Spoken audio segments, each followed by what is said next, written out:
Welcome to the first webinar in our series on the use of research evidence, entitled The Evidence About Evidence Use, New Findings from a National Survey of Teachers and School Administrators.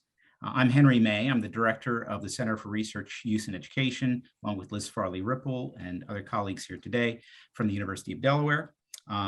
We want to thank SRI and a number of folks for hosting this and collaborating with us, including Ellen Weiss, Ruth Neild, and Jen Cush. We couldn't have done this without their help.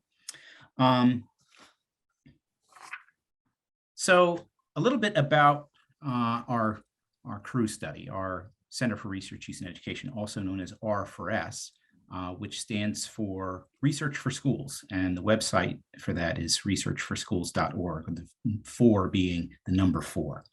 So the Center for Research Use in Education was created with support from IES in 2015. The mission of the center is to enhance our understanding of the production and consumption of research evidence through large-scale surveys and case studies of exemplary schools and researchers.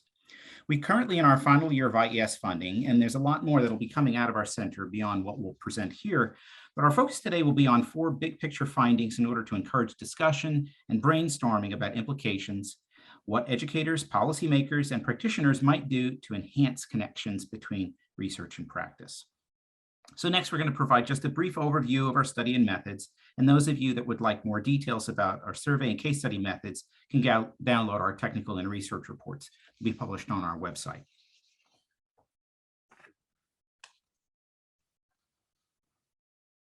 Next slide.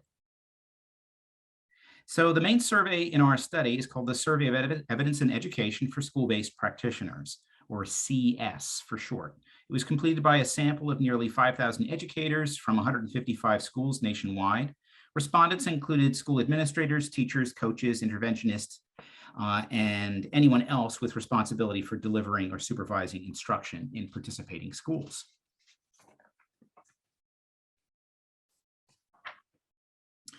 Now, within the large-scale survey of evidence use in education, we asked school-based educators to frame their survey responses around a school or classroom-based problem they faced. We then asked respondents whether they used articles, reports, books, or summaries based on external research or program evaluation to inform their decision about how to address that problem. If they reported that they did use a resource based on external research or program evaluation, we used an open-ended survey to ask educators to name the resource or name a resource they used. And we used those as a starting point and sought to track them back to their roots in educational research by interviewing the individuals who used, shared, or developed the resource. Now, recall that one portion of the CS survey measured schools' depth of use, which we'll detail in an upcoming slide. Several schools with the highest depth of use scores were invited to participate in case studies. In total, 4 schools participated. Principals at each school were interviewed first and asked to identify other key individuals to contact for interviews. In total, 7 school administrators, 7 classroom teachers, and 2 district-level administrators were interviewed. Now, those of you that like more detail on our methods and to see our survey instruments can contact us for pre-release copies of the technical report, which is currently under review. So now on to some of the key findings from our study, which serve as a springboard for today's interactive discussion. So our first key finding is that educators tend to rely far more often on local data and local research from their own school or district, as opposed to external research. And when external research is used, it's often accompanied by local data and local research. This figure shows the relative influence of different forms of evidence on organization-wide decisions in schools. Topping the chart is informal data, with formal analyses of local data just 3 spots below that, which is no surprise given what we know about schools' reliance on their own data. Local research conducted by school or district staff is also influential in a substantial number of decisions. However, external research is second from the bottom and appears to be far less likely to influence decisions than local data and local research. Lastly, we see that advice from practitioners is also influential, but certainly not more influential than analyses of local data. So while these results may come as no surprise to many, there are mechanisms at play here that warrant exploring and perhaps even reimagining how we think about research use. And so I'm going to hand this off to Liz Farley-Ripple, who will present some particularly relevant data from our case studies. So as we thought about evidence, we went out and talked to several schools about what it looks like in practice, right? What do we mean when we're saying we're using research? And it turns out that in practice, the word research, the idea of research means many different things. And it includes some of those products that we consider to be research under, for example, No Child Left Behind or ESSA, right? That's scientifically based research. But they also considered research to be various forms of data, including local research. So in the quote that's here, you can sort of see an example of what we mean by thinking about research a little bit more broadly and including data. So this sort of pushes us to think a little bit about the relationship between research and data. Now, data for schools can mean many things. In some contexts, people are talking about student performance data, but we're also talking about survey data, social emotional learning data, attendance, running records, observations, student work. In our case studies, all of these different forms were considered and used and sometimes considered to be research in practice. So another way of thinking about that is that local data could be considered research. And this is how some of the practitioners we spoke with in these schools felt about it, right? So they were using data to understand implementation of certain programs, using that to drive improvement efforts. And so they really thought about generating their own evidence. Here we have two examples. And so as we think about this, we start to think about the relationship between external research and local data. So on this next slide, we go back to the CS data, right? CS data shows us, and this is based on the slide that Henry shared just a moment ago, is that when we have when external research is used, it is almost always used alongside local data or local research. Right. And this is really interesting as we think about research being relevant, how we get to use research and the relationship between data and research in decision making. So we explored that a little bit in our case studies. We found a few different things. There is this sort of recursive link between research and data. They speak to each other. They work back and forth. In this first example, we have data driving research, right? So data was used to sort of identify a problem, which led to engagement with research in, for example, adopting a new program or finding trying out a new practice. We also see the flip side, where using research enables educators to think differently about the data, right? So here they used a scholarly publication, a book and book study, and then they used that as a way to rethink the data they were looking at. And this is in a district where, for example, the Latinx population was very new. This was very different. They had a shifting demographic population. They began to think differently about how they met those students' needs. And the third variation, I think, is sort of particularly interesting. And that's really the integrated use. And we have to think a little bit more about this. But in one of the schools we visited, they were using Panorama, which many of you may be familiar with. But it's a survey tool that is based on lots of evidence about relationships and school climate and social emotional conditions of education. And so you see this research-based tool come in to generate data, which then they used to address other kinds of educational problems, sometimes going back to research, but this really nice intersection of research and data at play in these schools. So now that we've sort of provoked this idea that there is a relationship with research between research and data, and that data is really valuable to schools across our country, we wanted to pose this question to you, and we're going to pose it right here, but then we're going to ask you to jump into a Jamboard. All right, so the question is, how might we build better connections between using external research and the state, district, and schools' priorities and routines for using internal data, which we just shared are particularly strong. So we want to think collectively about how we can leverage that. Now, I've just dropped into the chat a Jamboard. If you haven't used a Jamboard yet, this will be fun. Jamboard is a Google tool that should allow you to access, it sort of looks like a bulletin board. And at the left side of that screen, there's an option to create a post-it. And I'd like you to take a minute to think about this question. right? Building those connections between using external research, the expectations and goals for that, versus the values and priorities and norms around using local data. And see, how do you think we can leverage them to strengthen the role of research in education? So I'm going to give you just a couple seconds to talk about it, or I shouldn't say talk, think about it. And if you're having any difficulty posting to the Jamboard, please feel free to just drop something in the chat. We'll make sure it gets up there. So Debbie, why don't you pull up that Jamboard for us, and we can sort of watch the results roll in.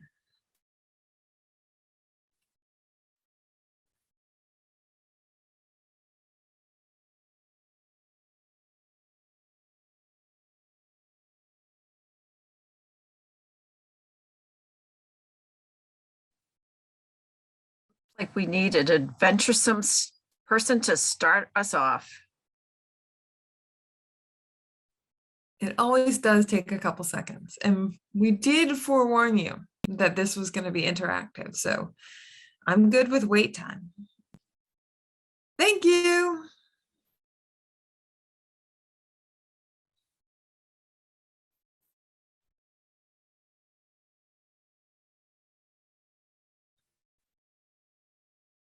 Although I think I thanked Henry there.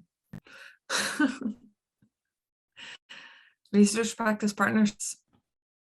As you post your Post-it notes there, drag them around so we can space them out and see everybody's. There you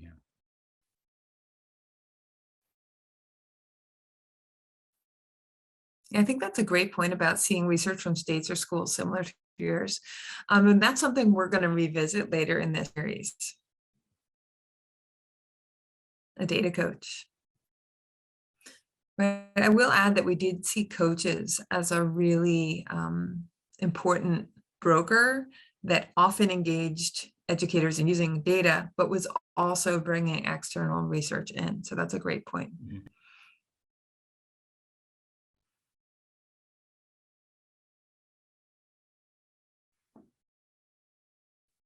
Yeah. Mm-hmm.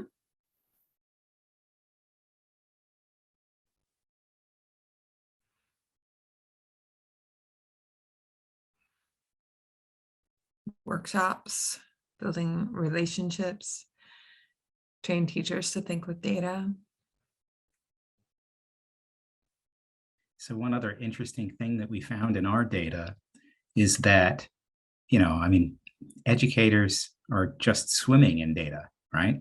And the local analyses, the local research that's done is often not, particularly sophisticated. It's often, descriptive analyses, it's group comparisons. They may be doing, some cohort comparisons over time. But the, intention is often to just sort of like test out either the scope and severity of a problem or see if things are getting better. And so sometimes they're trying to draw inferences about what's working, right? But the nature of the strength of that inference is not clear. And it's very likely kind of weak compared to what, the research community might want to see. And I think that's really a function of, a capacity issue within schools and districts. Most schools and districts, they don't have, a central research office that they can go to say, look, we want to know if this worked. And then when it does happen, there's a lot of variation in terms of, the skill sets and perspectives of the staff that work in those offices. And so but personally, I see this as almost like a missed opportunity where the research community is publishing things that often appear in outlets and use terminology that really is targeting other researchers. It doesn't go the extra step to sort of get out there and get on into the hearts and minds and in front of educators. And so, there's a bunch of different things that we can do, I think. But for me personally, I think the most powerful things that researchers can do is actually to build relationships with the schools and districts around them and actually to work with them using their own local data. It's not a dissemination issue. We see this as a problem that is far more complicated than just, oh, we need to repackage things differently. It's Although maybe this is a that two-way too. street. Yeah, it's that too. But it's far more than that. Because that's the thing, you can build it and make it appropriate and potentially interesting, but that doesn't mean that people are going to pick it up and then make decisions based on it. When you're actually engaged in research that's within a specific context, the folks that are working in that context are going to be that much more interested in the findings and then drawing conclusions from it and making decisions. I'd also just like to note before we move on to our next, and I love the ideas coming in, right? We have some of these great comments about RPPs, but we also have some things around mindsets and changing how educators think. And I don't mean that in sort of a, let's fix how they're thinking, but it's sort of that capacity and that desire to use data, right? All that motivation is not a different motivation than using research, right? In some of our case studies, we really saw those things go together, right? The mindset for improvement, using empirical evidence to drive improvement, those are similar. So it seems like there's a lot of promise and untapped potential there. So I am going to suggest we jump back into the presentation. Mm-hmm. And that my, one thing that Henry, before you do that, one Sure. thing that I will say is, as folks are filling out the Jamboard, if there's anybody that wants to speak up and sort of contribute to the conversation, not on Jamboard, but just by unmuting themselves, feel free, raise your hand, and we'll open the floor. Okay, so on to key finding number 2. So our next finding suggests that engagement with external research varies substantially within and across schools. And this variability reflects different levels of individual and organizational capacity to use research. So recall from our conceptual framework that depth of use was broken down into 6 subdimensions. And here we've broken the evidence dimension a bit further to distinguish between external research, local research, and local data analysis. Now, a main goal of our practitioner survey was to develop and validate a measure of depth of use covering these dimensions. The next few slides highlight key results behind key finding number 2, focused on schools' variability and capacity for research use. So these are histograms of school-level scores on the 8 subdimensions of depth of use measured in our survey. Most dimensions show considerable variability across schools, but the use of local research and local data analysis is clearly more prevalent than the use of external research. Relatedly, district searches for research appear to be rare. And in the bottom half of this slide, you'll see that decision processes tend to involve multiple groups of constituents, and those people interpreting evidence sought to ensure that it was high quality, relevant, and understandable. And lastly, empirical evidence, including external research as well as local research and analyses, came to bear on the majority of decisions reported, the high frequencies seen there, and at multiple stages during the decision process. These are radar plots for 2 example schools. One is low on our depth of use scale, and the other scores relatively high. The dimensions of depth of use were positively correlated between 0.40 and 0.70, suggesting a degree of consistency across dimensions and support for an overall depth of use scale. We calculated Cronbach's alpha for the total score, and that overall reliability was at 0.75. Across our full sample of about 150 participating schools, reliance on local data and research was far more prevalent than engagement with external research. But these school-level radar plots varied substantially in terms of both size and shape, which suggests that profiles of research may be idiosyncratic and context-specific. In other words, research use can look quite different in different schools. So naturally, this begs the question of how does research use actually play out in schools with high depth of use scores? So I'll turn it over to Kati Tilley, who will provide some insights from our case studies. Thanks, Henry. So we learned a lot about research use through our case study of 4 deep use schools. And it's important to note that these case studies were focused on school level practices rather than individuals. One of the biggest takeaways from this work is that even in schools identified as deep users, so schools that had a larger plot on the radar plot that Henry just shared, there's not one single model of use, and engagement looks different across individuals and across organizations. In some schools, research-based materials tend to filter down through levels of the organization to reach classroom teachers. And this model of research use seems to be appreciated by the educators in those schools who view themselves as implementers. As one teacher explained, in my mind, we count on people from the district and our school administration to know the most about the research, but we're going to implement it. We're the ones, okay, you told me to do this, I'm going to go do it. As demonstrated by the quotes on the slides, educators have trust in these experts and they actually prefer this model due to their limited bandwidth. So in addition to this sort of top-down model of research use at the system level, we also saw situations where key individuals seem to be influential in fostering a culture of research use. For example, in one case, there was an improvement-focused district superintendent who drove research-based changes like implementing PLCs and external frameworks. In another case, all of the interviewees mentioned a pair of external consultants the school has been working with. These two women have been hired by the school to provide ongoing professional development and support. And in discussions about locating and using external research, these consultants were consistently mentioned as important brokers of information. Next. In other cases, engagement with research and evidence is expected by members at all levels of the school. So as exemplified by this quote on the slide, often problem solving and decision-making processes, committees are formed or existing committees are tapped to go out and identify relevant information to share with the group and inform the decision and or make a recommendation for a decision. In this quote from the principal regarding the adoption of a new ELA resource, expectations regarding the evidence to support adoption are very spelled out. The administrator instructed the committee members to provide not only the research base for the program, but also information on where is it having success right now and how does that compare to our school.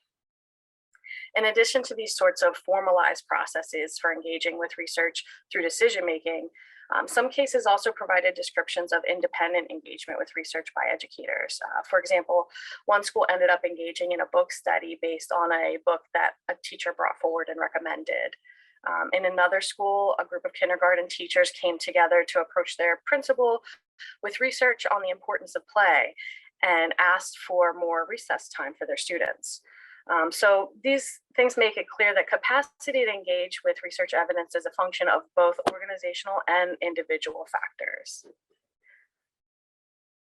And in the next few slides, we'll discuss individual capacity to critically consume research, capacity to connect with sources of education research, and capacity within organizational routines. So educators completing our survey reported on their perceived capacity to evaluate research along several dimensions. So for example, whether they were confident in their ability to assess if a sample size was adequate or if a researcher used appropriate statistical analyses. As you can see in this figure, the vast majority of educators fall within the range of not at all to somewhat confident. However, there are a number of individuals who fall in the mostly to very confident range. And in fact, when we look at this from an organizational perspective, more than 90% of the schools had at least one individual who fall into these top categories of mostly or very confident. These individuals, though, are not necessarily in formal leadership positions, so this suggests potentially untapped but existing capacity to critically engage with external research. Our instrument also included a social network survey, and this is where we asked educators to share the individuals, organizations, and media sources that they use to connect with research. Not surprisingly, about half of the resources were local, so for example, other teachers, leaders, district staff, and very few were direct connections to research like research organizations, peer-reviewed journals, research databases. If we aggregate teachers' networks for connecting at the school level, it gives us another perspective on organizational capacity, and that is schools' access to research. Here we've illustrated at the school level the proportion of ties to different kinds of resources that facilitate access to research, and these are split into three groups by whether they're connected, their connections are direct or indirect. So as you can see, schools differed widely in the proximity to sources that they turn to, with most connections to research involving local brokers and intermediary organizations. The nature of these connections for any one school is likely to shape the quality and availability of information that moves into that school. Our case study showed that DPU schools, there were often formal structures that served as valuable supports for engaging in research use. Interestingly, though, these structures are actually quite prevalent in our whole sample, but they may not be specifically geared towards research use and supporting it. Also, in contrast to school improvement structures, which were largely school-based and school-initiated, research use specific structures were often facilitated by the district. So in case study schools, district leaders supported research use by mobilizing their expertise directly to schools using things like coaches, hosting district-wide PD that engaged research or focused on research-based practices, engaging consultants or speakers to bring research-based ideas into school practices, creating or providing access to an online library of resource, and supporting technology platforms that facilitate collecting and sharing information or data like Panorama that Liz mentioned earlier, for example. So one of the things that we wanted to point out based on our deep use case studies is that these common school routines like PLCs, building leadership teams, and staff meetings and so on were leveraged as spaces to use research. And these became opportunities to introduce research into practice, reinforcing norms and expectations for research use. School-wide support, support school-wide participation in research use since everybody's engaging in at least some of these routines.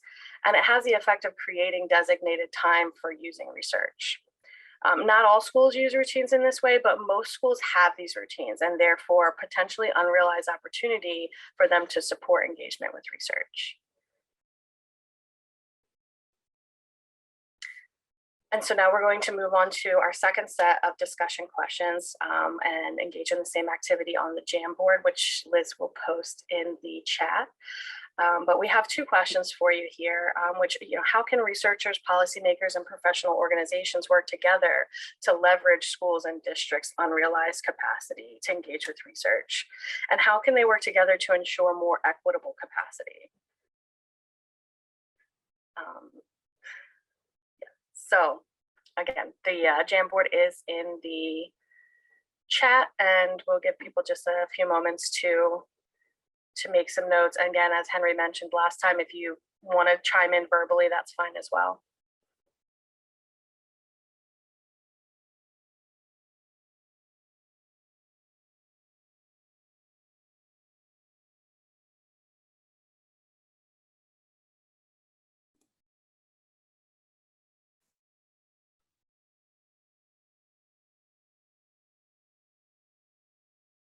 So as you guys are typing, I'll throw something out there. So one of the things that keeps getting me is that, and this started with No Child Left Behind now 20 years ago, that the feds are basically telling schools and districts, you need to use evidence-based practices, period. Go find them, right? And what's happened? Well, we run up against this issue of, well, what's evidence? And then what sort of background do you have to have in order to be able to evaluate the quality of evidence? The people that probably are best able to do that are people that have pretty substantial training in research methods, because, right, that's what the feds are basically saying. You got to look at what works. Like they created the What Works Clearinghouse, but of course, there's lots of stuff that's not in the What Works Clearinghouse. And so it's not like, for anything that you might be looking to do, you can just go there and say, oh, this is what I'm going to do. Also, what's in the What Works Clearinghouse tends to be, like canned commercial intervention or program packages. And so if you're trying to figure out what strategies can we do as a school, or, it's like, I don't want to buy something. I don't have the resources to buy something, but what can I do, right? And so What Works Clearinghouse now has practice guides that are, more broadly construed to allow folks to sort of design their own solutions. But sort of where I see this lacking is that the feds still sort of put the onus on the schools and districts to figure out what to implement without really helping to build up their capacity to actually figure that out. And yeah, with the Every Student Succeeds Act, we now have tiers of evidence, but I think anybody that's, got a research background on the call is going to recognize that, these evidence tiers are sort of, it's kind of easy to get into any one of these tiers aside from the, the top one, but most programs or things that are districts and schools are considering, they're not looking at that level of evidence anyway. So, what I would say is, look, if the feds are really, really serious about this, and instead of just throwing money at things that are basically, one-sided, start investing money in building the capacity of districts and schools to actually engage with research. And I'm not saying that this is something that I would expect every educator to have, right? But what I would like to see is, say, some federal funds that help to support the creation of positions within districts where these folks actually have an explicit responsibility as research brokers. And so the folks that get hired into those positions, or the folks that are in those positions, have training around evaluating research evidence. One of the questions that was in our capacity scale focused on whether or not the respondent felt confident in their ability to gauge whether or not the evidence presented by a vendor, right, somebody who was trying to sell them a program or an intervention, whether that evidence was trustworthy versus slanted to support the sale of their product. And guess what most educators said? So many of them said, no, I'm not at all confident. And most of the rest of them said, I'm only somewhat confident. And so that just suggests that, if you got a good marketing spiel, you can sell your product. And we see way too many of those things being picked up by schools and districts across the country. It would be great if educators had a better sense of exactly how to separate the wheat from the chaff here, and put the vendors on the spot to actually produce some trustworthy and believable evidence. I want to piggyback on what you said, Henry, about like not everyone maybe necessarily needs to have that set of skills, and then tie that back to something Kati said, which is about the organizational structures, and then link that, of course, to some of the posts coming in about sort of structures and continuous improvement.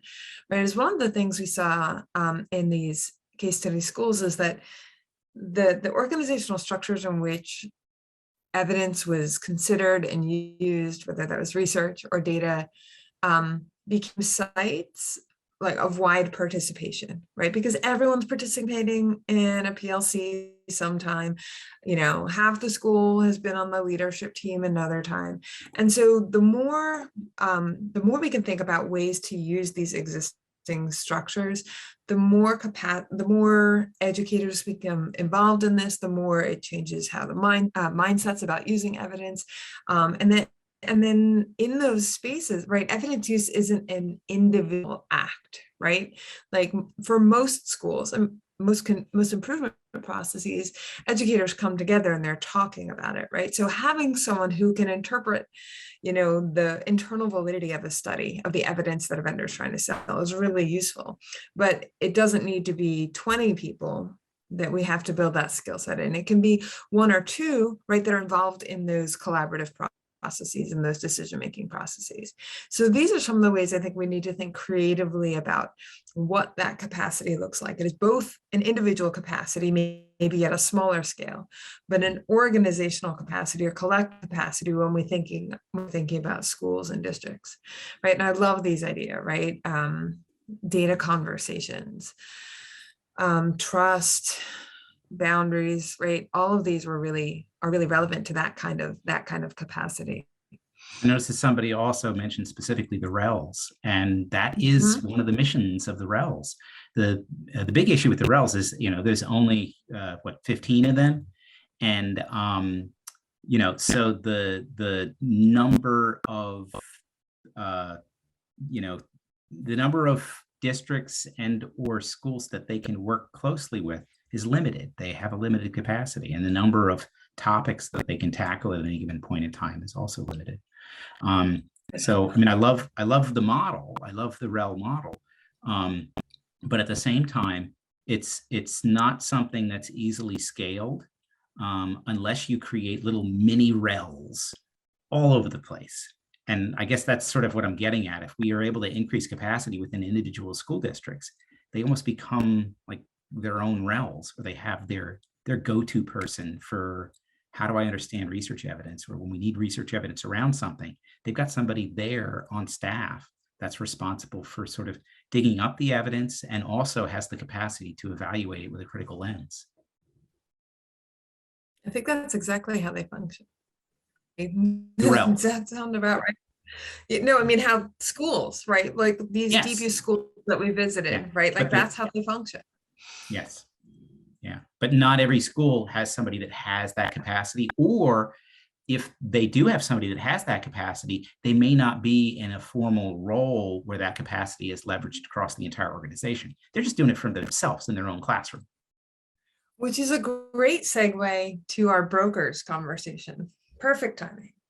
Um, so our third key finding, I'm going to kick us off on a conversation about this, is that, perhaps not surprisingly, and we've certainly hinted at this, most educators are not directly engaging with research or research products.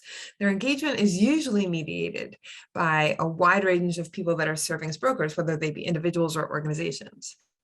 And if we look at who serves as brokers, we find that that system is actually very informal and not particularly well coordinated. But it has a very strong potential for transforming and communicating evidence through those channels, right? So this big finding comes from a bunch of different data that we're going to talk about now. The first is that network data that Kati referred to a few minutes ago. When we asked folks to name the individuals, organizations, and media sources they turned to access research-based information, this is what they told us. Most often they turn to what we call local sources, right? Teachers, principals, central offices. Then next up is a whole very diverse set of intermediary sources. Now we note here the importance of professional associations in this group, but also we have a wide range of PD providers, web-based resources, et cetera. And then all the way on the right, you start to see some gray boxes, which are those direct to research resources, right? University-based research centers, researchers, peer-reviewed journals, research-focused databases, things like that. So this immediately sets the stage that the vast majority of how educators engage with research is through someone else, right? Largely through teachers, administrators, and other folks in their district. So those brokers within schools and districts become critically important. And I'm going to tell you two ways that they're important. First, they bring new ideas into school. So they go to all of those intermediaries, or maybe even some of them go to direct to research sources, and they bring them in. So at the left here, we see a sociogram of a school, and that dark blue circle that I have highlighted there is connected to all these little blue boxes. And these little blue boxes are resources external to the school, and all the other colors and shapes are actors within the school. So we can see that this blue circle is bringing in all this external information, a great source of external ideas, including research. And then at right, it's important that those ideas not only sit with our blue circle, right, but that they actually move throughout the organization. So if we take out all of the external, we take off the little blue boxes, at right, we see that that blue circle shares a lot of information with our green triangle and green circle. Those are our school administrators, and that everyone else in that school goes to the school administrators for advice, right? So brokers become really important, not only for bringing ideas in, but for moving ideas around. And so we need to think more about their work. So we actually asked folks, about their research sharing activities. So these are school-based folks that are serving in broker roles. And it turns out that they share quite a bit of research. It's rarely formal. It's rarely part of their formal activities. Like no one is actually tasked with, your job is to share research, but a lot of people are doing it. And they're doing it in ways that I think are very hard for other folks to do, right? So they're evaluating the needs of schools and teachers, right? That's a hard thing for an external researcher or even an intermediary to do. They're thinking about the quality of research, they're providing technical supports, they're delivering professional learning, they're facilitating discussion. These are high touch activities, right? So that's really important to note. And they're also building capacity. They're not only sharing research products, but they are sharing strategies for Where did you find the research? How did you find that? They're talking about how to implement it. They're talking about how to understand it, and they're connecting people so that they can have conversations about it. Again, so we're seeing, not only the bringing ideas in, but the capacity building within schools. So that's a really important, idea for us, is the idea of a school-based broker. I'm going to pass it off to Sam to keep this conversation going. So in the brokering case studies, we found similar evidence of school and district-based brokers engaging in such activities that Liz just mentioned. So for example, in one case, we had a school-based occupational therapist, and she was being inundated with requests for her to support students in learning handwriting. So when attending a state-based occupational therapy conference, she made the decision to attend a presentation on an evidence-based handwriting program. And then after the conference, she relied on her membership to a professional association in order to obtain more research-based information on handwriting in general, and then also the program itself. So she then summarized all of this information and provided professional learning to her occupational therapist colleagues that were also in the district. And then on top of that, provided demonstrations to teachers to show them how to implement the program within their own classrooms. Also, once again, in line with findings presented by Liz earlier, we found that researchers did not engage directly with practitioners, and rather researchers pushed research-based information to intermediary organizations. Then we had educators pulling resources from intermediary organizations as well. So in this sense, intermediary organizations were largely acting as passive conduits of information.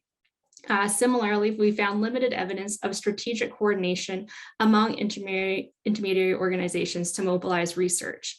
Although the collective efforts of actors were ultimately successful in our cases, which was a design choice on our part, we find an element of serendipity in how the various intermediaries function to create a path from research to practice. So if the work of these intermediaries was intentionally coordinated, we might expect to see educators reporting common approaches to finding research or common organizations in which they turn. However, our data really suggests that the system of brokerage is largely informal and uncoordinated. So for example, our survey respondents mentioned more than 4,000 unique organizations and media sources as sources of information. Further, in our study of brokerage, we see that these intermediary roles often take up a perceived gap between research and practice. And the diversity that we observed here has both advantages and disadvantages. So on the one hand, for every specific need, there's likely a resource that is tailored to it. For example, the evidence-based program that I just spoke about. On the other hand, the emergence of so many actors in this space suggests that knowledge needs may not be met systematically. So in other words, the infrastructure supporting educators' access to research is inadequate to their needs. And rather, we see research making many stops along the way, with the path between research and practice not a simple A, then B, then C link, but it's often complicated and a messy pathway. And all of this suggests the needs to consider ways to better organize and leverage the system of brokerage in education.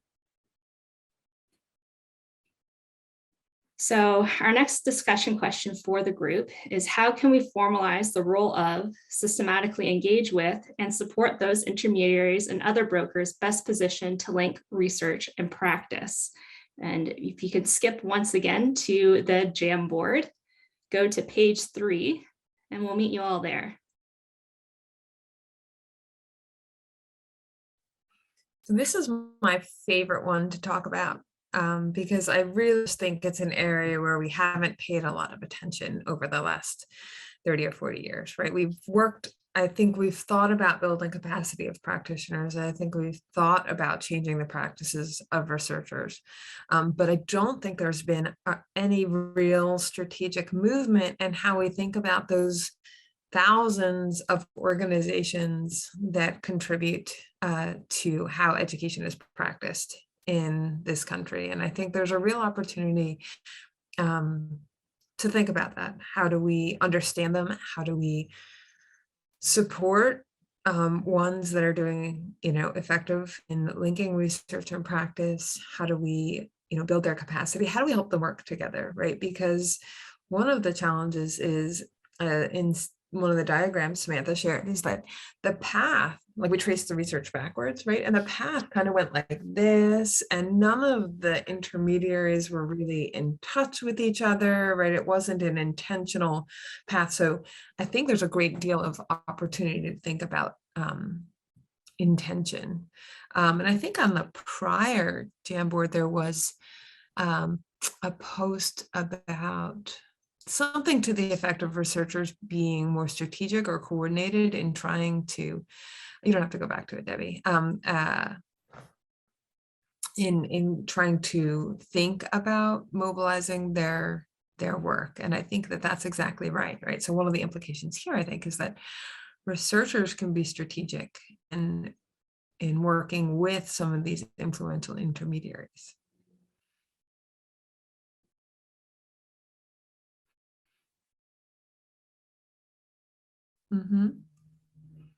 Professional spaces. Yep.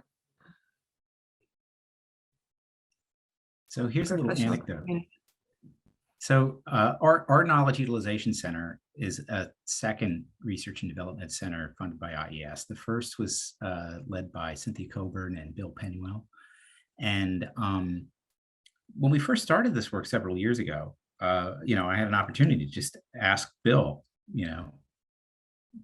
if you were to give advice to an education researcher that just wanted to better connect their own research with practice, what should they do? And he basically said, well, one of the simplest things you can do is start attending practitioner conferences. Instead of just going to AERA, go to the conferences that practitioners attend. And I think that, that's a really powerful lever in that it allows you to sort of hit two things at once.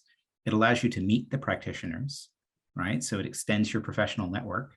And at the same time, it can provide opportunities for you to actually present your research to the practitioner community.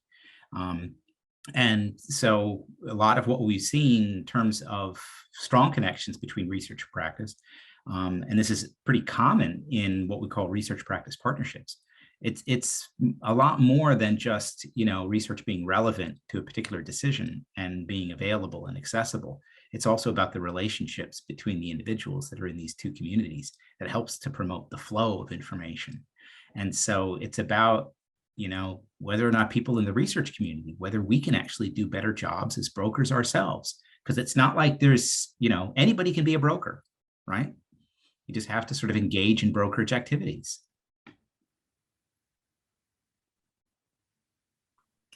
So I love the two posts that are up, and I think that the lack of posts is also telling, right? This is not something that the research community has been really trained to think about, right?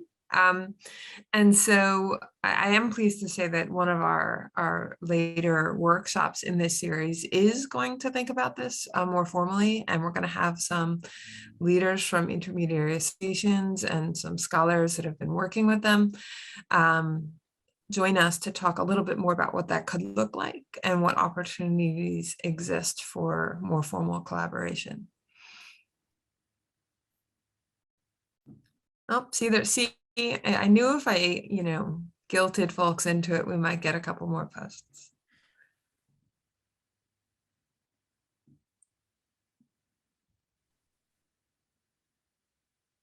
And, I did mention that I was very serious about this particular topic. So if you have specific ideas or really want to do any of these ideas, please email me.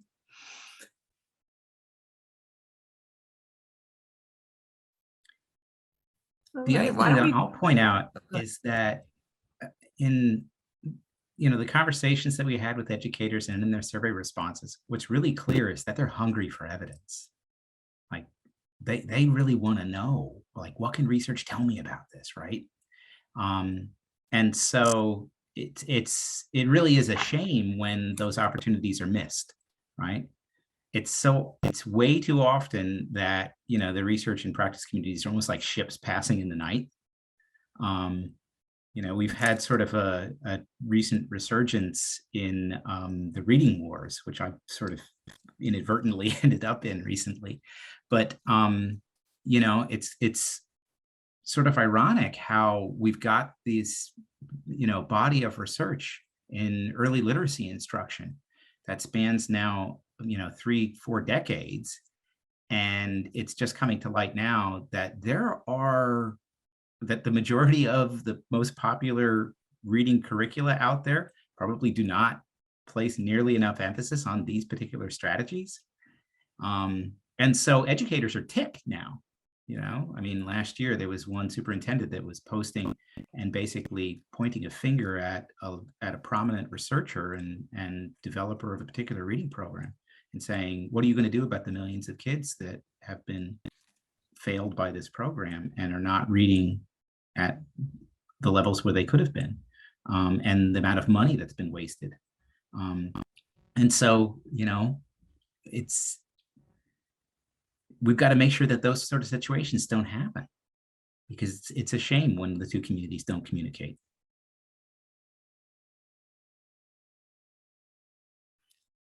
All right, let's jump back to our next finding.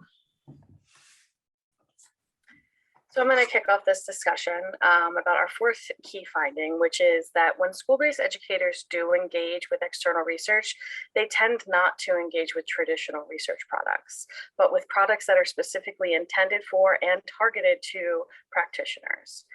Second, research is also ultimately adapted by educators and incorporated into locally developed resources, tools, and routines. The horizontal bar chart here shows that respondents more often tended to use professional resources such as PD materials and other media like books, research projects and their products such as peer-reviewed journal articles or research or evaluation reports were used far less often. Okay. Did we move? All right. No, it's okay. It's okay, Debbie. Go ahead to the case study slide. Thank you. Sorry about the confusion. When looking at the products used in case study schools, books featured heavily as resources. Numerous book titles were mentioned in the case study interviews, including Hacking School Discipline, Grading from the Inside Out, and Other People's Children, just to name a few. As we know, though, teachers have limited time available and books are really usually pretty lengthy. So we saw that book studies were frequently being used and that those were seen as a helpful way to break down longer resources into usable pieces. Articles were frequently referenced as well, but more generally with few examples of where they came from. So vague comments like, we read articles and stuff like that, or we all read an article on virtual learning that was good, were made, but usually without any more detail than that. The few specific article sources that were mentioned include the American Pediatric Association, Ed Leadership, and Ed Week. Professional development and conference attendance, while not as prevalent as engaging with books or articles, were still important activities.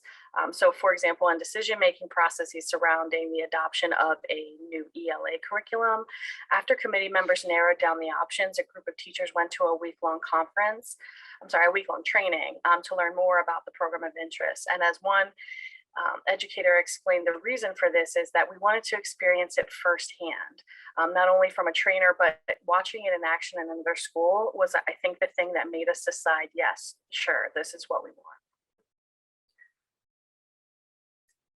Okay, we asked, when asked about what research use looks like, or to provide an example of research use, or to provide an example of the research that was used, educators often mentioned programs or curricula themselves, equating evidence use with the use of evidence-based practices and programs. Responses like, yeah, we use Boys Town, or we've been doing bookworms for many, many years now, were common. Programs like PBIS, Eureka Math, Orton Gillingham, Read 180 are just a few of the programs that we heard mentioned. Credible experts were also mentioned, and these may ultimately be brokers, but rather than mentioning a product like a book that they wrote, the evidence was described as Hattie's research, for example. Similarly, frameworks and models were mentioned, like the Fountas and Pinnell framework or the Jim Knight model. And the deep case use schools provided us with a great deal of information on the products being used in the school, as well as practitioners' preferences regarding the characteristics of products. Overall, the most important characteristic mentioned across the case studies was that products were written for a practitioner audience. They should be understandable and concise, and even more specifically, practitioners want products that are actionable and provide them with steps to take in the classroom, as the second quote here demonstrates. Now I'll turn it over to Samantha, who has some further insights from the brokerage study. So in the brokerage case studies, we were also interested in exploring the characteristics of the different products found within each case. And we explored the characteristics like product type and format. And our findings align with the findings just presented by my colleague, Kati. And if you want to read more, Liz has put our recently released report into the chat. So namely, we also found that practitioners preferred products that were developed by and for educators. And across our cases, we found several different types of research-based products that were used by educators, such as books, professional learning resources, and videos. So we also explored whether products were prescriptive or descriptive in nature. And we defined descriptive as products that simply report on something, while we defined resources as prescriptive if they told people what they should do or how to do it, rather than simply describing what is done. So for example, in the case study with the occupational therapist, where she attended a conference presentation on an evidence-based handwriting program, we categorized the conference presentation and materials as descriptive because the focus of the presentation itself was on describing the program and the research evidence behind it. Afterwards, the occupational therapist provided a classroom demonstration to teachers to show them how to integrate the program into their everyday practice. And we classified this demonstration as being prescriptive in nature because she showed the classroom teachers how to actually implement the program. While we found that educators prefer to use books and other practitioner-friendly resources over traditional academic publications, we also found that these practitioner-friendly resources were research-based, with traditional academic publications undergoing sometimes several transformations, becoming different types of research-based resources as they made their way into practice. So for example, in one case, we see that research findings were summarized into a book. The book was then summarized and synthesized with other resources to create a school handbook. And then it was this school handbook that was ultimately used by school staff to guide school improvement efforts. So now on to our final set of questions for you today. I want to draw your attention to the quote at the top of the slide. So one education researcher who will remain unnamed said that we all think that we write these great implication sections, but it's all just garbage. And with that in mind, we want to have you think about 3 questions that focus attention on the topic of transforming traditional research products into actionable and usable resources for educators. So if you could go once again to the Jamboard and go to the 4th page and start posting your thoughts in relation to these 3 questions.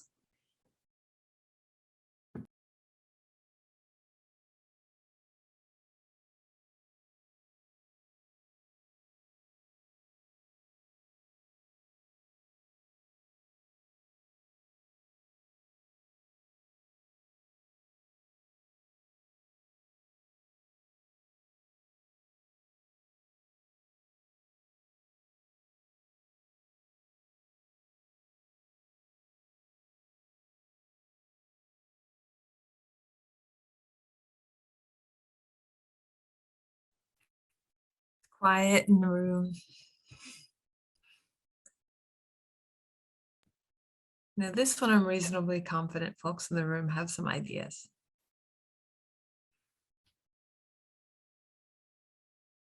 I'm really interested in people's thoughts to the 3rd question, because when doing the backward tracking case studies, looking for those transformations and noticing how often research was put into internal documents or resources at the district level. It made it difficult to find where the research was and how it had been used. And I know other researchers in the URE field have talked about the latent use of research evidence and having that embedded in schools and districts. So getting a better understanding of how we can tell if educators are using this research when it's transformed is something that we've been thinking a lot about.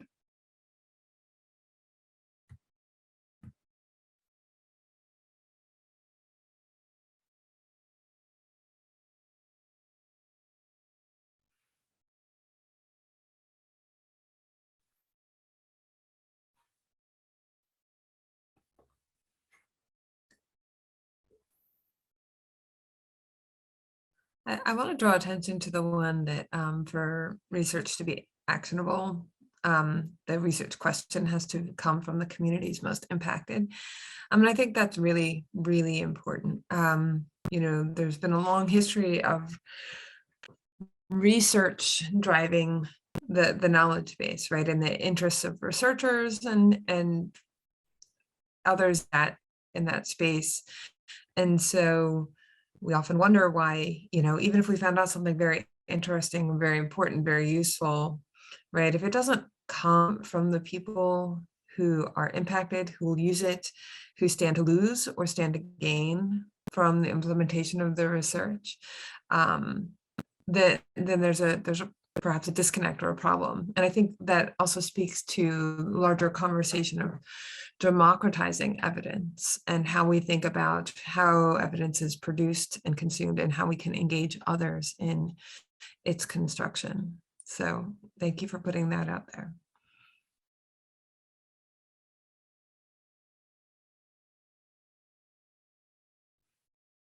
Yeah, I think that also drawing attention to what it takes to implement something is very, very important.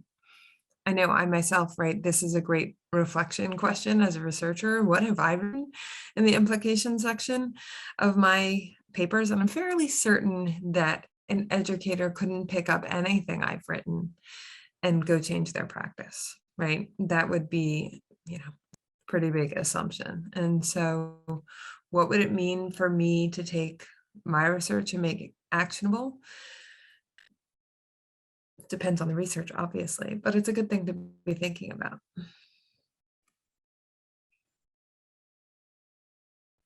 I need to focus on the how and why, right? I think that also speaks to the implementation. Sometimes we understand that something can produce an effect, but how and why gives us some of the tools to figure out how to deliver that. Henry's nodding his head. I know he feels that. It's more than just studying a sort of packaged intervention. It's about studying strategies, and that's what's going to move the knowledge base forward. I mean, before I started doing this research with Liz into like how evidence is used, you know, I finished my PhD right around the same time that IES was created, What Works Clearinghouse was created, and I had graduated from a PhD program where I was mentored by Bob Baruch, who was mentored by Don Campbell. And so I was all about doing randomized experiments. And so it was like the ideal time for me to, you know, have just finished my doctorate. And then all of a sudden, IES, like, we're going to do more randomized experiments. Like, yeah, great. And then I spent, you know, 15 years doing large scale randomized trials and publishing evidence of what works. And I realized I have no idea if anybody's using this stuff. We've put out research reports and we've put out academic journal articles, and I have no idea if it's had any impact on the adoption of these programs or whether it really means anything to schools. And the first year of this project, I wrote a blog that was inspired by the whole like field of dreams metaphor, where, you know, you got that Kevin Costner movie where, you know, the voice tells him, if you build it, they will come. And so he turns this corn farm into a giant baseball field. And then the you know, ghosts of the White Sox come and play. Well, I almost feel like we in the sort of what works in education community, we're like, oh, if we build it, they will come. And we built this gigantic playing field, this wonderful baseball stadium now the Works Clearinghouse has, like, I don't know, has several thousand intervention reports and practice guides and all of that stuff. And so we built this great baseball field, and then we're finding out, oh crap, the people in schools and districts are actually playing cricket. So they haven't been coming to our field. Now, we could do a little bit to our field potentially to make it more attractive for a cricket game. But, you know, it's about going that extra step. And, you know, there's been considerable movement toward building and supporting research practice partnerships between university-based researchers or research firms and large school districts. But again, that's something, can that be scalable, right? It's only been done in a few different contexts, and to be able to sort of bring that into a scale, it tends to look more like the REL model, where you end up with a university that's serving many, many different schools and districts. And so I'm sort of a fan of, look, we've got to try this from many different angles. And perhaps one of the most important ones is to build that very local capacity, because as we're seeing in our data, the evidence that tends to have the greatest influence on decisions is the evidence that's based on local data.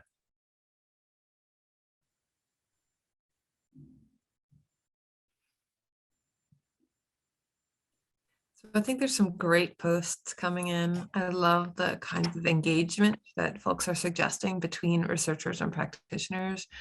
And I think some of them are worth thinking about because, you know, we've talked about relationships like research practice partnerships or other arrangements in which researchers support educators' use of data. But I think that, you know, getting input from, not everything is, you know, that doesn't work necessarily at scale and for all issues. And so, you know, for example, having educators, leaders, policymakers, depending on the audience, providing feedback on research at different points, really probably very helpful in conceptualizing what makes it relevant and what makes it actionable, what kinds of information would be needed when you're trying to, you know, put that information or product or tool out, right? What would be needed to make it actually useful? And I'm excited to say we're actually going to take up this question in a future workshop in this series, where we're going to bring some local level school and district decision makers into the conversation and have them share candidly about what they're looking for, what matters to them. And if the folks on this call are game, I'd love to share this Jamboard with them in advance as a way to sort of provoke the conversation. So if you guys are all game for that, I think that would really be a great way to keep the conversation moving, right? How do these ideas fit into their understanding? What is viable? That'd be great. Yeah. And Rachel just posted something in the chat that's really poignant. You know, it's what is driving way too much, perhaps, what gets implemented in classrooms is essentially the drive to, you know, get the funding from a number of districts to buy your product, right? And so it used to be the case that what drove curriculum in the 80s and 90s? It was textbooks. It was the textbook publishers, right? Now that's evolved a bit. It's basically the same people, but now they're called curriculum developers. I think there are a lot more different and varied products that are out there. And I think, you know, I tend to be a perpetual optimist. And so I think that also many of those you can trace back to, you know, good research. But you know, what we don't have is, you know, just a randomized trial of everything versus anything else. You know, that's not feasible in the world. So we can't just say, you know, oh, does it work and has an RCT been done? Because there are too few things for which we've been able to do that. You know, one of the other things that I really like is the idea of, you know, the local context, schools and districts being far more engaged and proactive in doing more sophisticated studies of their own implementation of their own strategies. And so if they adopt something new or they're trying out something new, to do that in a way that allows them to see, hey, does it seem to be working here? But that said, that, you got to have a certain degree of capacity to design and conduct research to be able to do that. And the expectation that the folks in the local school district are going to have that naturally, they'd be much better off partnering with a researcher that does this sort of thing, can sit down with them, brainstorm ideas, and help them do a study. So I think that's one of the things that I'd love to see happen, but I don't think it's going to happen quickly.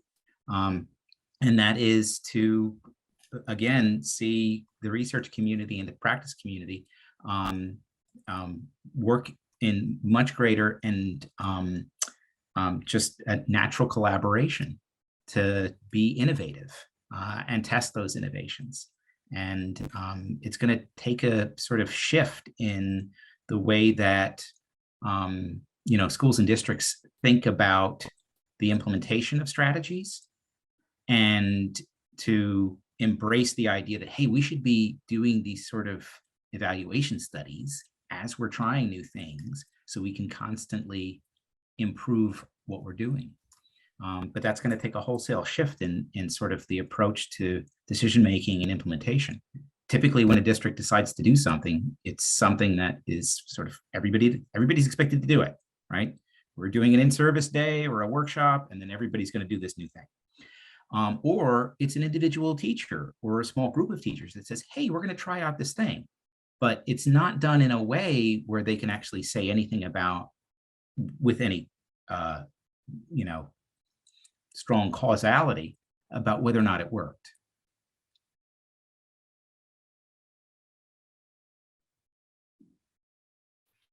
Again, I want to encourage anybody that's on the line, if you want to speak up instead of typing, feel free to do so. We can also entertain any questions that you have.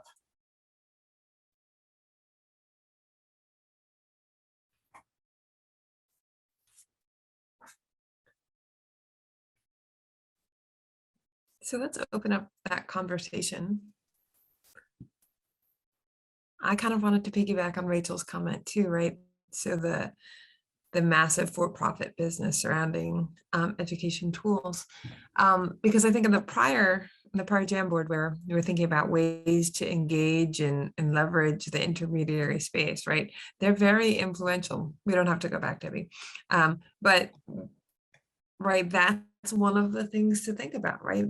These are the people driving the bus. How do we get on the bus, right? Or how do we at least shape what direction the bus is going in? And there may be, policy levers. There may be, different things to pull to sort of work through that conversation. So I agree with you. It's working through that network data when people identified organizations and individuals. It wasn't perhaps surprising, but it was thought-provoking about, what kinds of organizations are viewed as being sources of research-based information and practice. So yeah. I think Matt makes a good point in the chat too, right? It's not that, the for-profits are just they're trying to actually improve the system as well. Yes, absolutely. I guess the main thing that we worry about is, regardless of whether there's for-profit, not-for-profit, there's, there are organizations and individuals out there that are trying to take what they think is the next best thing and to get more people to adopt it and use it. But at the same time, relatively few organizations, program providers actually stepping up to the plate and saying, hey, do a rigorous evaluation of whether or not this actually leads to improved student outcomes. And that's what I'd like to see more of. So extending Liz's metaphor of, hey, let's go, how do we get on the bus? It's sort of like, we also have to make sure that we don't let the pigeon drive the bus, right? Only parents get that. Matt, I can see you want to jump in. Go ahead. Well, okay, so I work for Curriculum Associates, which is a large company, but so my background, I actually grew up in the REL. I was director of the REL Midwest in the late 2000s. I grew up in the nonprofit world. I've been in other nonprofits. So I just want to be, we are actively we have a partnership with Northwestern. We're trying to share our data. We do stuff with Gates. We're trying to do like these practitioner partnerships. Like these things happen. And I know there's other nonprofits, I mean, for-profits, not everybody, but I think that we have to be careful about just an assumption about like what the motivation is, because I mean, when I was in the realm, we had these research practitioner partnerships. I worked with a lot of researchers that were a lot more interested in getting something published than trying to worry about what were the actual, impacts for those schools and districts they work. They're happy to get the data, but that was it. So, I mean, these conversations are great. And I think that we all are trying to do better. And it hurts my soul a little bit. I do feel like, in some ways, like I work for a company that I feel like is actually a lot more mission driven than a lot of other for-profits. And again, I understand that there's bad actors and I get it. I want to, it was just something that really kind of struck me. And I think we have to be careful about it. And again, like, I think it's about engagement, right? There's lots of ways, there's lots of opportunities to kind of make things better. And hopefully we all kind of working together towards the same end to help, what's going on in classrooms and help students reach their potential and do those kinds of things. Whether it's a for-profit or nonprofit can be kind of irrelevant in some cases. I totally agree. And I think that, and I think you, like one of the last pieces you said, that hopefully we're all working together. I think that's really what this conversation is about, right? There's three very different sort of sectors, and I'm portraying them as separate when they blend very, but research, intermediary sector, and practice or policy, right? And it's not particularly well coordinated. And as you said, right, there's researchers are incentivized to publish something. We're also incentivized to develop something, right? Come up with an intervention, right?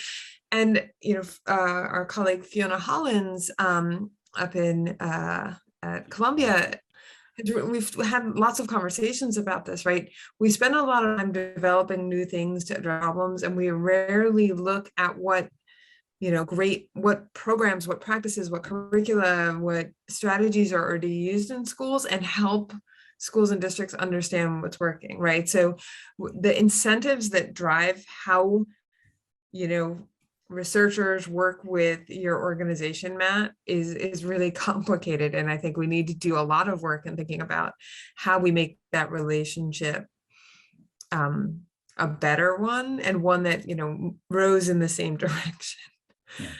And I would also point out, I mean, I know you use the term bad actors. I don't know that, I wouldn't use that term actually, simply because I think that they would be the exception. I think most organizations out there that are trying to pitch a new product, a new service, a new platform, new technology to a school district, they really think that it's going to be helpful, that it's a good thing. The point that I'm trying to make is that what we'd really like to see adopted is not necessarily the thing that has the best marketing pitch, but the thing that actually is going to be the most helpful. And those two are not necessarily one and the same. But, at the same time, like, I think one of the things that we know is that in many contexts and many schools across the country, what we're trying to do is we're trying to sort of make even better a process that's actually working for a lot of students. And that's something that we've been struggling with, as just a broad education community, right? This started, like, the whole impetus behind the name behind NCLB, right? No Child Left Behind, and now every student succeeds. And so it's about taking essentially a system that works for a lot of students and making it better. And what's hard is trying to find out what is that incremental thing that's going to be better than what we've been doing. And that's where, we see a lot of churn. We see a lot of sort of fads come through. This is the next thing, right? Or there's a change in the, district leadership. And they're like, okay, we're going to bring this new thing in. We're going to try this out, right? So things are constantly shifting. And the question is, do we really need that much churn? And if so, is the churn going in the right direction, or is it just kind of like random noise? Could we be more efficient in this process by actually having better capacity to engage with the evidence behind the different options?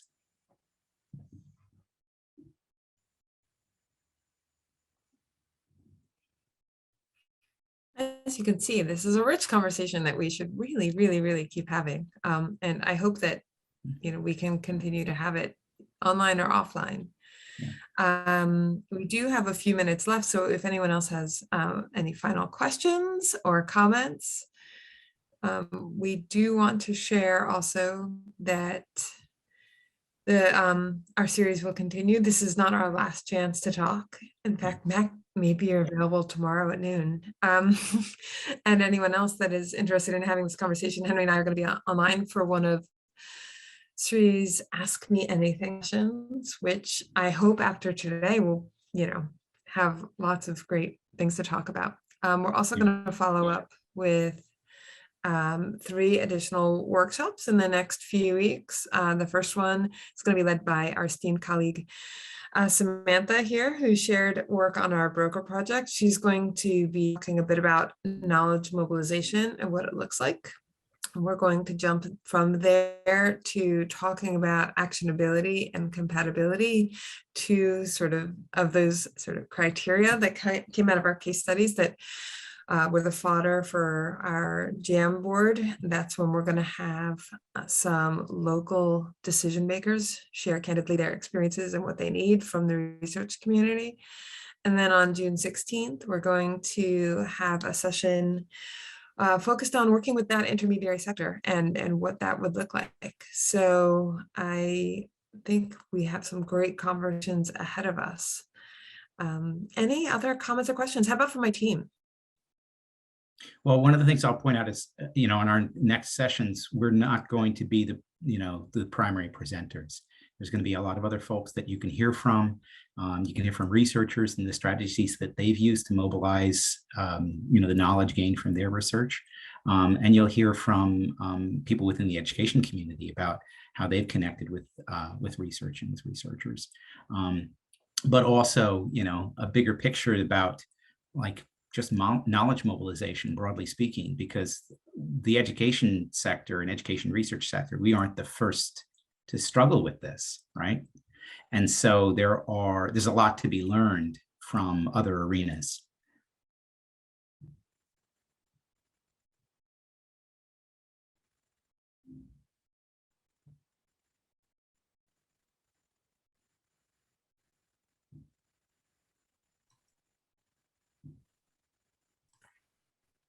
Hi, it's Ellen from SRI. I just wanted to thank you, the Delaware team, for doing this today. I think it was a great kickoff for the series. I'm not cutting off your questions, but there was just a moment of quiet. So thanks everyone for being here, and I hope you continue to attend these events. We have 7 more minutes if people have additional things they would like to talk about. It could be like a mini Ask Me Anything.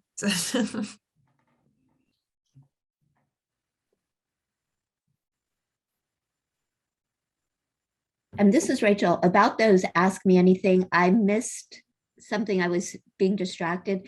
Who is going to be there to talk to ask anything? Me and Liz. Okay. Although the questions don't have to be also focused only on, this particular project either. Liz is also the director of the Partnership for Public Education in Delaware, which is essentially a knowledge mobilization organization explicitly devoted to connecting research and practice and researchers and practitioners. I'm also the director of the Center for Research in Education and Social Policy, which includes a research practice partnership with the Delaware Department of Education. And so if you also want to hear about some of the other aspects of our work and how we've been, striving to make our research relevant and accessible and collaborative with the education community, you can ask us those questions as well. I just want to say, I hope, I didn't come across as too negative, which I often, been charged with being a cynic. I think your work is great and I respect it so much. And I do get discouraged because I think there is great work out there. And unfortunately, marketing and advertising is so important to, we have to find a way to have the gatekeepers between the schools and the good research so that they are being fed the the right knowledge and not being lured away by all the fancy Yeah. curricula that are not evidence-based. Yeah, but again, it's this is a journey in terms of building our knowledge base. I had sort of alluded to before, me being sucked into the reading wars. So I've been a principal investigator for a couple of evaluations of reading recovery, which is, if you had asked, literacy experts who call themselves within the science of reading community, they're basically phonics advocates. They hate the program because it doesn't include much isolated and explicit phonics instruction. And they claim that these kids are getting this program. It looks like they're doing fine in first grade, but they still haven't learned to decode. So they're not learning to read. Now, we've done large-scale RCTs and show short-term large effects in first grade, but what we just presented 2 weeks ago now, is a study of long-term impacts that used regression discontinuity to provide strong causal evidence. And what did we find? Long-term effects were significant and negative. And so that actually lends credence to the argument that the science of reading community has been making about this program, about other programs that don't include enough phonics, that it actually is a disservice to students. But I can tell you that the folks that are behind the program that developed it, they think it's fantastic. Right. And they, they're just heartbroken by this. And of course, the reaction is, they think that the most plausible explanation is there wasn't enough follow-up in second and third grade. But we'll see if they're also open to the idea of actually incorporating some more explicit phonics instruction into the intervention. Time will tell. But it's one of those examples where there's been a really good marketing machine behind it. It's been heavily adopted internationally over the last close to 50 years now. And, there's some evidence now to suggest that it just hasn't evolved enough to incorporate what we've learned in the last few decades about the most effective strategies for teaching kids K-3 how to read. Getting people to break their habits is one of the most difficult things. Like, you can even get schools to buy the curricula, and then getting the teachers to get it off the shelf and use it is another battle. But sorry, won't go there. And any of you that have ever seen isolated explicit phonics instruction, it's so unbelievably boring. Like teaching kids that CH is ch, and that C makes a k or a s sound, and it depends, right? It's the most uninteresting thing to teach, rather than say reading books, right? I remember an anecdote from a couple decades ago when I was doing research on whole school reform. Somebody had said about the Success for All program, which is a very, very heavily scripted program, and it's not particularly sort of professionalizing for teachers. There was one teacher who said, "I hate Success for All, but it works." Right? And so again, trying to sort of break the habits of how we might like to teach, and then bring in strategies that are perhaps less fun or harder to do, but that work better for kids, right? You gotta figure out a way to get the buy-in and to make these things happen.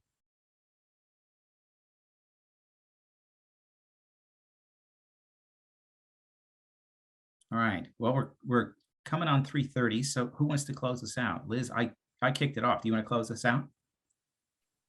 Sure. Thank you again, everyone, for coming.